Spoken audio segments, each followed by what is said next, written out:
जगतगुरु शंकराचार्य अविमुक्तेश्वरानंद सरस्वती अपने अनुयायियों के साथ गौरक्षा के लिए संसद की ओर मार्च कर रहे हैं। मार्च से पहले मीडिया से बात करते हुए उन्होंने कहा कि 100 करोड़ सनातन धर्मियों की ओर से हम भारत की संसद के उस कोने में खड़े होने जा रहे हैं जिस कोने में 1966 में गौ हत्या पर प्रतिबंध लगाने के लिए कानून की मांग करने गए लोगों पर उस समय की केंद्र सरकार ने गोली चलवा दी थी। आज हमारे लिए एक बड़ा दिन है और हम एक बड़े निर्णायक गौ रक्षा आंदोलन के लिए संकल्पबद्ध होने जा रहे हैं। और क्या कुछ कहा, आइए सुनते हैं।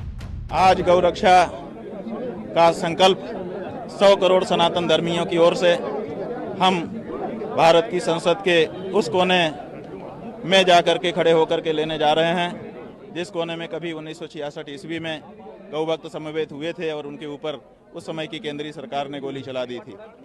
तो आज हमारे लिए बड़ा दिन है, एक बड़े निर्णायक गौ रक्षा आंदोलन के लिए आज हम लोग संकल्पबद्ध होने जा रहे हैं। आपने जिक्र किया, अभी मैं सुन रहा था कि दिल्ली में नहीं जाने दिया जा रहा है। बहुत देखिए, हमारे साथ 1000 से ज़्यादा लोग हैं और सब चाहते हैं कि वहाँ पर हमको भी जाने को मौका मिले, हम भी संकल्पबद्ध होना चाहते हैं, लेकिन दिल्ली की पुलिस कह रही है कि किसी हालत में हम नहीं जाने देंगे।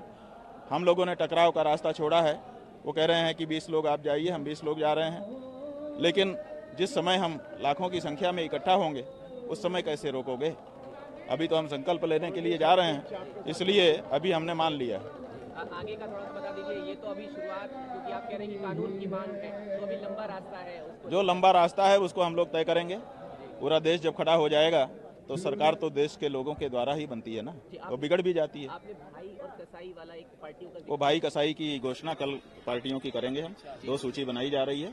गाय को मारने वाली जो पार्टियां हैं जिनके सत्ता काल में गाय मारी गई है वो स्वाभाविक रूप से कसाई पार्टियां होंगी, या जो इस बारे में स्पष्ट नहीं उद्घोष कर रही हैं वो कसाई पार्टियां होंगी, और जो घोषणा कर रही हैं कि नहीं नहीं हम भी भारत की भावना के अनुरूप गाय को माता का दर्जा देते हैं, मानते हैं और अगर सत्ता मिली तो हम करेंगे, वो भाई पार्टियां होंगी। सत्ता जब जिस भी पार्टी की आएगी उसके बाद का क्या?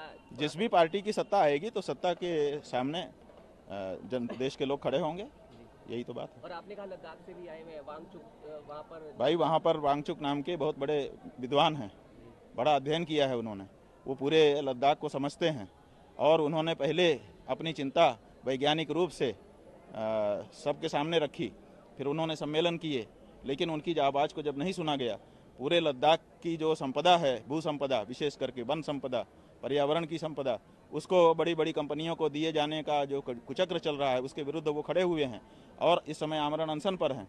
हम उनके साथ अपने आप को जोड़ रहे हैं, क्योंकि हम भी ये नहीं चाहते हैं कि किसी स्थान की जो प्रकृति है उसको बदल दिया जाए और केवल कॉरपोरेट घरानों को प्रसन्न करने के लिए। तो वहाँ लद्दाख के लोगों की जो भावना है सरकार को उसको भी सुनना चाहिए। ब्यूरो रिपोर्ट, इंडिया पब्लिक खबर। फिलहाल के लिए इस खबरों में बस इतना ही। देश और दुनिया की ऐसी ही तमाम बड़ी खबरों के लिए हमारे YouTube चैनल को सब्सक्राइब करें और बने रहें इंडिया पब्लिक खबर के साथ।